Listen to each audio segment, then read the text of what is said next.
because the governance of our country today is democratic. We elect our leaders. We don't select them. We don't appoint them.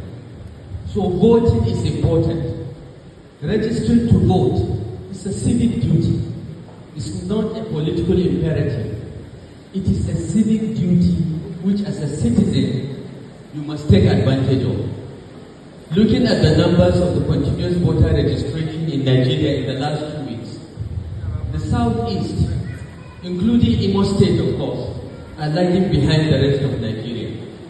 I want to appeal to you, our mothers, our sisters, our daughters that are in this room, to please take this up and get our children that are 16 years and above, who will be 18 years in 2 years and ready to vote, to please go out and register to vote.